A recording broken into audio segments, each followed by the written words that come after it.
right, first I want to thank you guys for joining us here, man. This is awesome to have you guys here. Master P, Metta World Peace, LaVar Ball, Mike Babcock's here.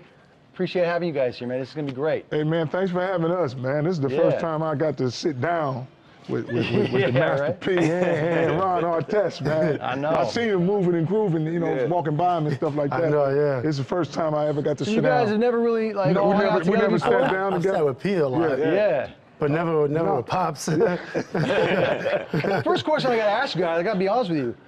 You said that you could beat Michael Jordan in a game. You played. You made it to the NBA levels. You had an amazing NBA career. Toronto. Who's the best basketball player out of three of you guys? See, one-on-one, I keep trying to tell you, one-on-one, I was 270 pounds. Jumping out to one-on-one, I will murder somebody. And my will to win, come on, man, I'm just going to bag you in right now, back in the day. I'm talking about right now. Right now. No, he's stronger and younger. He's younger. He can go. But I'll tell you what, you bring somebody 50, I'll wear his ass out. I love all this, man. All right, one of the first things I want to talk to you guys about, we got three guys here. Each of you guys has kids that are trying to get to the ultimate level, trying to get to the NBA. I know your son is right. Hersey is in Minnesota right now at a prep school in Minnesota. Yeah, and he's on track. Ultimately, your dream for him is to get to the NBA, right? Well, you know, my ultimate dream for him right now is I really want him to go to college. I would like for him to get to the NBA like his son. You know what I'm saying? Yeah. His son is talented. Yeah. But you know, if that's God will, then it is. But my thing is more I'm focusing on the education part because I'm looking at building an empire from but let's not play this thing down. Your son right now is playing at a very prominent prep school in Minnesota.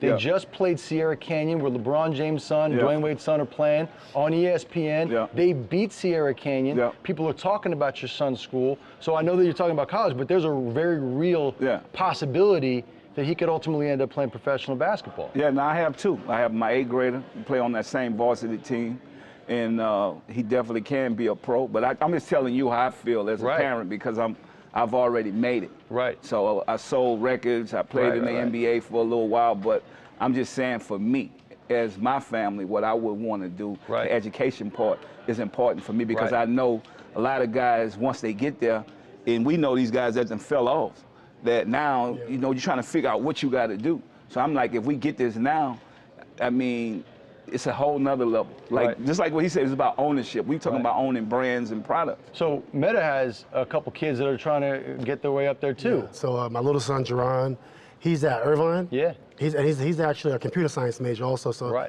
he's invested in like Tesla when he was 12 and at $30. He invested in Tesla when he was 12 years old? He's a genius kid. Oh my God. Genius kid. He invested in AMD, semiconductors, built his own applications. Oh my God. Wow. It's really amazing that he's a really good defender, lights out shooter, and 1,400 SATs. You know, do you want him to play basketball then? I mean, you know the NBA as well as anybody. Do you want him to play professional basketball? The kid literally is going to do what he wants. Whether he makes it to the NBA or not, he'll be running a Fortune 500 company or his own Fortune 500 company. Right. And then my other son, Ron, he likes producing and basketball, and he's coming along. He's at Northridge, you know, so I'm proud of both of them. That's amazing. Yeah. And then you got a kid that a couple people heard about. Absolutely. who a lot of people are saying could be the #1 pick in the NBA draft. That's what everybody say he could be. He is going to be. Why is he #2? So I look at the mock drafts. Are they wrong about the #2? Well, let me tell you this. If you talk about ESPN and TMZ and all the people that write all the little, I talk to the teams who got the first pick. Yeah, and they say whoever got the first pick, that's where he gonna get. And they say your boy best in the draft. Forget about writing on how to drop math. He ready now. Seen him play? Yeah. Of course, he's ready now. Yeah. For the NBA right now? His son is ready. Like watching his son play over the years, you know, and for them to, the hype was there, and for them to exceed the hype, like that's hard to do. Yeah. You know, and some people would say, you know, that LaVar put pressure on them, but they really did a good job of exceeding that. You know, that's hard First of all, you gotta let your sons know what pressure is. And pressure ain't making a shot or playing basketball. Pressure is some different type of pressure, what I told them. Come home and let somebody say, you gotta go. And then you say, where? And they say, I don't know, but you don't stay here no more. Right. Or you don't have no money to eat, or you gotta find your next job. That's Pressure playing these sports and stuff like this. You gotta let them know what pressure is. Pressure though, because I mean everybody knows the route that you've sent LaMelo, where he was in high school and then he was at a prep school in Ohio and then he went to Lithuania and now he's in Australia. And you've been criticized all along the way. You're not a stranger to criticism. Right. But the fact of the matter is, now we're talking about the number one pick in the NBA draft. Right. I know if you look back on the journey, what do you think you did? Nothing wrong. Nothing wrong. Nothing wrong. Why would be something wrong if you're going number one? It's true. No, I mean, and you guys are talking about pressure. Here's a kid, and then they talking about Lonzo struggling and all this. How do you struggle if you're 19-year-old, you're a millionaire, you have everything you want, you're playing a game that you love? Where's the struggle in that? You get to go to the gym and play basketball every day. And he's young, like John Stockton. Where's the struggle? John Stockton, 4 years, like he didn't play. Right. Well, you got to look at this, right? You guys not used to seeing African-American fathers spend time with their kids. That normally don't happen. And so what I applaud him, the time that he spent with his kids, and he knowing that y'all don't really understand, like with us, where we come from, all what we've been through. So every parent is a different road. Right. But what I love about that, he's building young men that mindset to like, we're gonna own our own company. We're gonna do our own thing. We normally don't have that as minorities or African Americans. Even Latinos, you don't normally see that. So I think it's different to see people think out of the box and be outspoken. LaVar, he like to say what he say and say, you know, that's fine. He could do that because he owned his own company. Normally you had to work for somebody. You couldn't say that. That's absolutely right. You know, so I mean, I support him, to be honest. I support him because we have to celebrate us. It's not that many of us. Right. I actually was pushing for you to be a head coach. I honestly thought you could have been a head coach because, like, when you run a business, you got a good team. Right? So I feel like, you know, your energy would have rubbed off on everyone. You just have somebody do the defense, have a couple assistants. Boom. I thought you would have been a great head coach. You know, I would love to see that one day, actually. He want to beat everybody on the court. He want to beat everybody on the team. I think that's great. He gonna beat everybody on the team. Hey, the only time I'll be a head coach is to coach all three of my boys one time, win the championship, and I'll be out. Do it. Because I'll be the first NBA team to press. So you, I know we're all joking around, but like, somebody gonna be tired. But like he's saying he sees real talent, real potential in you as a head coach. That's He's a basketball player. He knows basketball. Well, here's the thing, basketball, it's not that hard. It's a lot of guys that know the game and stuff like that. But jumping off of that, I don't think you're gonna have too many more sittings like this where you got three black fathers like this. With the mindset that we have, which is different, but it's the same. And everybody up here, us three, are all crazy. We gotta be crazy for you to think about things the way we think of it. Like him starting his own thing back in the day. Ron doing whatever the hell he want to do, but he know where he came from. And for him to be so successful where he is, and just like, you know, Ron is a hothead, he gonna do what he do. But here's the thing, look where he's at now. So he's letting all the kids in the world know, dude, I come from damn near nothing. You know, I ain't been through the stuff he been through, or this guy right here. You know, we had 7 kids at LA South Central, but still a little dangerous, but not as crazy as this. And for them to be how they are with their kids now, and like I said, at the end of the day, we all fathers. And we just want the best for our kids. I grew up, my goal to play basketball, to go to college, to get a bed. I lived with my grandparents. Had 16 people in a 3-bedroom project. So my goal was I had to play basketball to get to college. When I first got to the University of Houston, I was so happy. The coach was like, P, why you smiling so much? Man, I got my own bed. You know what I'm saying? So that's what people don't realize, that what we've been through, but we kept a smile on our face because we knew that it's a bigger plan for us. The way you think is different. Remember, you was helping me a couple of years ago, but you know, I'm not used to hearing that. That was like 10 years ago when he was helping me. So I wasn't used to hearing business on that level. You know, but when you listen to it, you're like, wow, P was right. P was right. Don't be afraid though. That's my thing is for us, because if you see us, like me and LaVar coming, we doing business, don't be afraid to do business just because of who we are or our past or whatever, because for us to be here this long, we had to grow up and make some changes in our life. For me, God has put me through so much stuff to where I don't mind making the changes. I got a brother dead and I got a brother incarcerated. they didn't want to make the changes. So the changes that I made in my life, I'm giving them experiences to my kids, to other people's kids. This is why when I came to you, I said, look, man, look all the things we could do. You busy, you know, you playing with Kobe at the time. I'm like, look, man, let's go do. But he laid it down. You know, I mean, but guess what? A lot of note. Yeah, but guess what? Me and you still remain friends. Absolutely. I said you still have to. You're gonna have to learn on your own. You're gonna and through experience, and not look at the way you think. Now you think technology and all this. But I told him this 10 years ago. Long time ago. I'm like, dude, you on the Lakers? We need to go do some other stuff. You know, I had these deals. So you guys getting into business again? Is there another project coming up? Well, more importantly, we talk. You know, yes. He hit me up out of the blue. I hit him up out of the blue. Yeah. You know, my son goes to his house. Yeah. You know what I mean? That's like, cool. Now my thing is so I built this relationship with Walmart, and you know, we started Rap Snacks. We got Rap Snacks in Walmart, 4,700 Walmarts all across the world coming. And we you didn't started bring any for us, man. No, but look what I brought. I brought the noodles, the rap noodles. This going to Walmart next. You know what I'm saying? Rap noodles. Like in the hood, we eat so many noodles, and we don't own it. Yeah. So I'm like, this is the first, you know, African American owned company that we're putting noodles in every hood across America. And Walmart, here we come. That's pretty good, man. So I got a question. So all three of you guys talking about the business side of things, and you're all entrepreneurs. You've all been involved in the apparel industry. Yeah. I know you've got the Moneyati shoes. You've done Panda, and then obviously Big Baller Brand. My question is, Big Baller Brand is coming back. You are Big Baller Brand ain't never left. It never left. Ain't never left. But you are giving it a renewed life. Well, right? anything you do, you gotta learn from it and keep growing if you want it to be bigger and bigger, or you can just settle and be right there, make a little money and you cool. So what's the plan? The plan is still moving, man. Yeah. It's like this. More shoes? More shoes, definitely. Yeah. Definitely. It's like this, man, with the Big Baller Brand. You guys get it mixed up, thinking my boys is the big ball. If Lonzo don't do Big Baller Brand, we still go. If Melo don't do it, we still go. Jello don't do it, we still go. Now, if I don't do it, it's a done deal. It's a wrap. That's what people don't understand. I'm the one who shut down Big Baller Brand. If I don't shut it down, it ain't going nowhere. Right.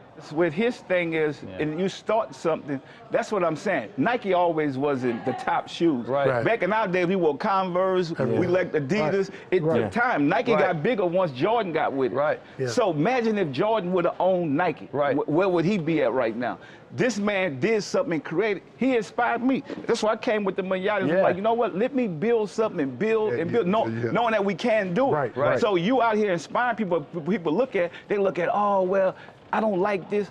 Everything is not for everybody. Right. But like he said, every year you're growing and growing and getting better technology. You're doing stuff. You're gonna be one of the biggest companies in the world. 'Cause like I said, we didn't like Nike at first back in the day. Right. So you see that kind of potential with Big Baller Brand? No, let me tell you why. The passion that he has. Yeah.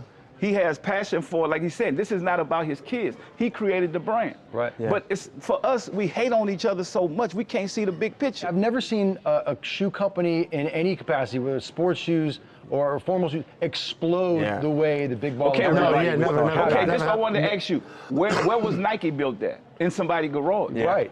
Oh yeah. Why And he couldn't do it? And that took, like you guys were saying, it took years to roll years. out. Almost went out I of almost business. feel like you put like this pressure on yourself, and you set the bar so high for yourself, almost like unattainable levels, because it was so big so fast. Well, it's not even putting pressure on yourself. If you believe in something, it may be a lot of work to people on the outside, but if you believe it ain't no work to me. Right. This is all natural.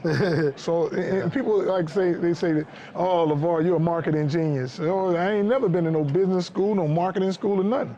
But who better to market something that I own that I know about than me? You know, I don't need nobody to sit up here and say, what color do you like, and this and that, and they ask everything, and then they go out there and try to find and try to market it to you. So what's the goal for Big Baller Brand in 2020? Where do you see this thing going this year? The goal for Big Baller Brand for 2020 is the new vision. Yeah.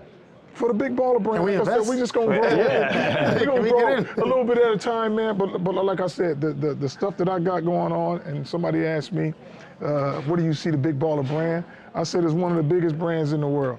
And you know what they say? Oh, there you go talking again. Right. But why I can't be the biggest brand in the world? In April, I got water coming out, Big Baller Brand water, and be in 2,500 stores. Right. 2 months after that, I got rims and tires coming out, Big Baller Brand rims and tires. No kidding. Yes. If you got a Corvette or Ferrari, get the Big Baller Brand G02. If you got a big ass truck, my middle son is strongest. That's the Big Baller Brand G3. If you got a hybrid, it's the Big Baller Brand MB1s. That's mellow. Huh. So I will have this stuff coming out. I got my own platform to show it on Facebook. Yeah. So I got a lot of entities that's going on, and I'm talking with some guys. This would be another thing that might knock you in the head. Might have a cartoon coming out. Really? Wow. Yes. Where can we see this? Oh boy, that cartoon gonna be amazing. Yeah. Like I got based off your life, what is it? It's gonna be. This is what it's called. Listen, Mission Impossible. Okay. One of my good friends, my boys are. I'm like Charlie's Angels type of guy. Right. And my guys boys are basketball players by day, but superheroes at night. Yeah. Because I'm stuck on this now. I'm not worried about the money. I ain't chasing the money. I'm trying to make this the biggest thing ever. No, I mean, we're just talking right here, and it's just like everybody's, the way you guys' brains work, or you guys are always thinking about ways to like create new stuff and not just fall in line and just sign, go with other companies. You want your own businesses. You want to create and build. I think that's pretty amazing. I'm not saying it's like Jordan, great business, making $100 million a year. So sometimes it's okay, right? But it's also, if you don't have those opportunities, I don't think you should just be a sitting duck. Right. I think you should try to do something, and and then sometimes the athletes don't have the help. Some athletes got big brands, but they don't know who to go to. Right. Right. So people like us, we can, lend these guys a hand. Like he came to me, and although I didn't, we didn't finalize a deal or anything like that, but he would talk to me for hours. Yeah. Right. And then you absorb it and you apply it to something else. Right. So we just want. I mean, my goal is to get athletes thinking, on that level. Right now, I have a business management company. One of our clients is Canelo Alvarez, right? So, Wait, Canelo Alvarez? He's on the We just business signed a management side. $360 million contract with his own? Yeah, definitely. That's a good right? client. But it's a small business we have. It's a very great client. Right? But it's like, and the reason I got into those businesses is because when I was coming up, it was all defense. I was not thinking about finances. Right. Yeah. I wasn't thinking about any business. You know what I'm saying? And so when I'm on TV watching, I don't even know him, but I'm watching, right? Yeah. And I keep track of what he's doing, always something new, innovative, and you probably had the church before Kanye had it, right? You was on Sunday getting there for a while. Yeah, no, my thing is like for me, because we need to know financial literacy. That's why education is so important to me, because they don't teach us that. Right. They teach us everything else, but they don't teach us if we make it, what to do with our money and how to hold on to our money. That's why you see a lot of athletes go broke. So think about it. And we're embarrassed when we go broke. So we don't even, if they go broke, they reach out to each other and figure out, okay, how can I help this guy get back? Athletes not going to reach out. They don't talk to you no more. Some athletes will stay and put somewhere where nobody can see them, right? And actually, that's like traumatizing, Yeah. It's very true. And man. so my thing is, if we could come together, because think about it, we all could have a shoe brand. It don't matter. We all could have a clothing brand. If you look at it, you go down Rodale Drive, it's all the same stores. They're not killing and shooting up each other.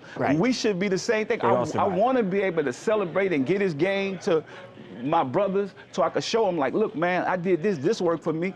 Then you decide, okay, well, this might work, but this worked for me. So it's like giving that information, but we have to stop stereotyping us. So we're not looking at the good things that the Ball family are doing. We're just trying to focus on anything negative for a story. So that makes all the other kids don't want to do nothing positive. So think about it, makes you don't even want to help after a while. If this man don't want to deal with nobody no more because of people not looking at the good in them. Even with this man, they'll pick up, oh man, he had a fight back in the days. Not all the good stuff that you're doing. Does it bother you when they rerun that fight? It's kind of annoying. What really bothers me, that I'm not monetizing off the content. Like, that's what's really bothering me. Why you want to do a story on me? Okay, let's just break some bread. Do the story, man. I don't really care. But what about the story you changing your life? Like where you at now? That's the one I want to tell. That's right. Yeah. But I want to tell that one. Negativity sell, man. We don't want to hear all that good stuff you do. We want to see how many people are knocked out. But no, I'm just saying that sarcastically. That's what everybody want to see. Yeah. All the positive stuff. They don't see. You got three fathers up here. Positive stuff than negative stuff. They got three fathers up here right now. But negativity sells. It's just like when everybody get to the top. It's just like me, man. The worst thing they can say about me is they ain't catch me smoking no weed, catch me in no clubs, messing with women and all this stuff. But they say his mouth too big. That's the worst thing you can say is I talk too much, or I'm too loud. But I really would commend you on your family, man, because and your wife. Oh yeah. You know what I'm saying? And I see it. It's clear as day that you're a family man. It's clear as day you're home, and it's clear as day you care about your wife. And I don't hear that a lot. You know what I'm saying? And it's better to say I'm not talking about Charles Barkley. Yeah. See, Have you guys said what's up to each other? You guys are on good terms? I ain't gonna say what's up to Charles Barkley, man. Let me tell you this. You don't think that a lot of this is just for like an act, and if you guys were like he this can running act each and other, do it'd be whatever he cool? want to do. Sometimes when you say the wrong thing to me, don't talk to me ever again in life. I walked through him like he was glass 2 years ago. He tried to shake my hand. I said, nah. I just looked at him. He was going to a Laker game, and I was down there when What if Lonzo he came was with over the to you Lakers? and he was just like, let's bury the hatchet and let's start over? And this is You go what ahead we're and talking bury the about right hatchet. now. I ain't got to start over nothing. Yeah. That was my favorite player back in the day. Oh, really? Charles Barkley. Light skin, bald head, rough. Don't listen to that was my dude. Heavy. But then as you get older, you start talking crazy, and people upstairs tell you some things to say, and now you can't.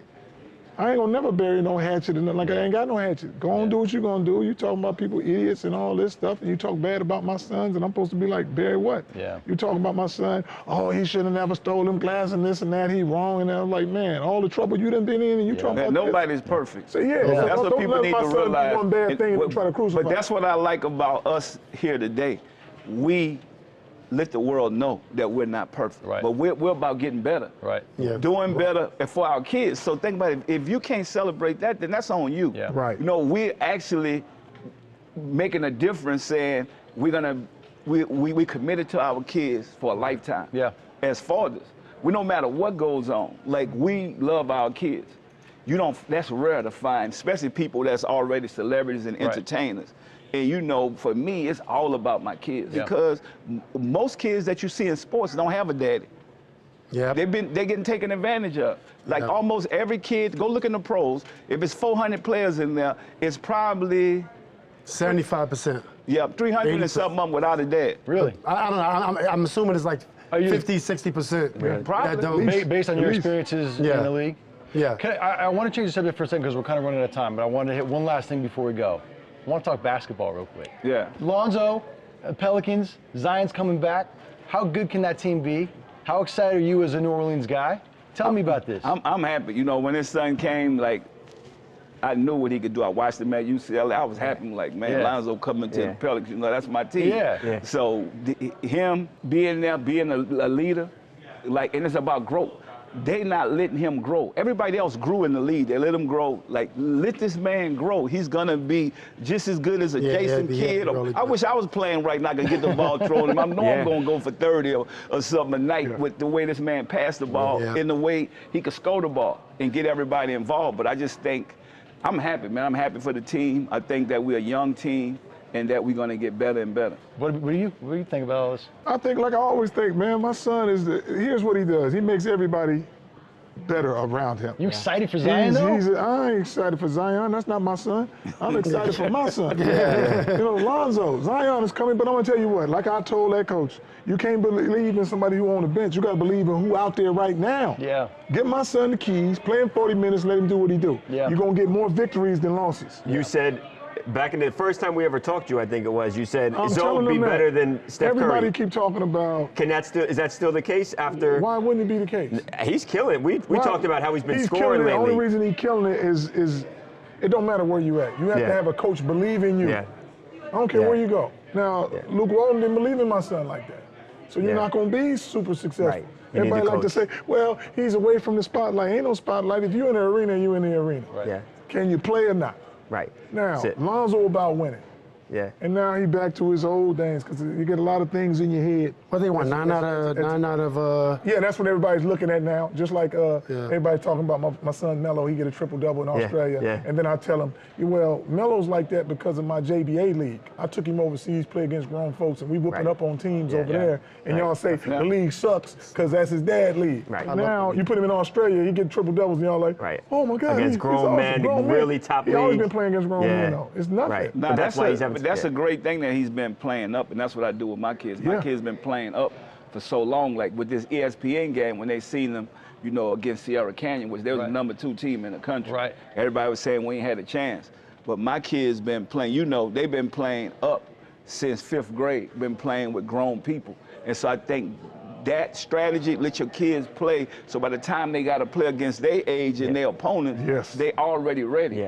So, and like he said, I like what he said about, you know, you got to have a coach that believes in it. Any sports.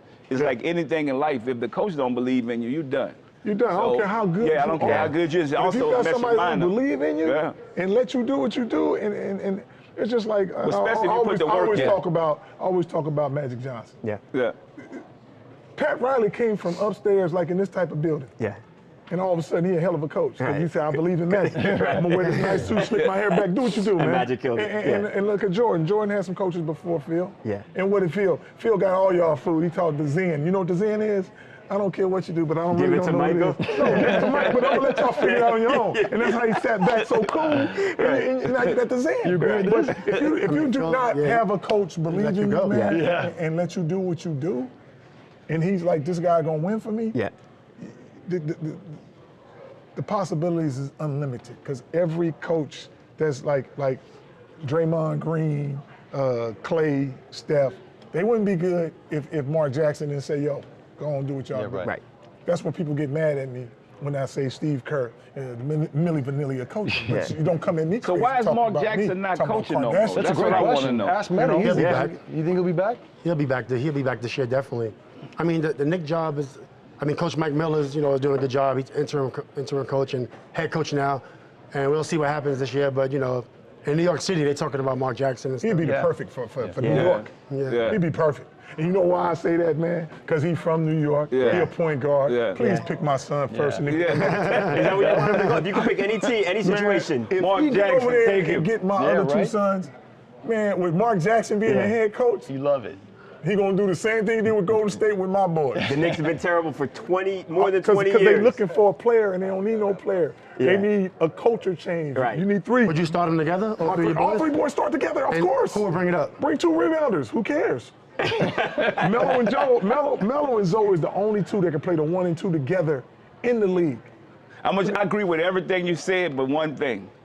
I don't think you could beat me in basketball. I'm just saying. I'm just telling you. If you over 52, I'll wear you out. No, I'm not. If you're in the 40s, I'm not. You might get me. I'm going to get you. You might get me in the 40s. But 50, if you're 50, I will get you. Guys, we're out of time. This has been awesome. Man, this has been great. I really appreciate all you guys. I appreciate you guys, man. Honestly, thank you. Thank you. This was awesome. Man, it's great. Absolutely. You awesome. Thanks for coming, man. I appreciate it.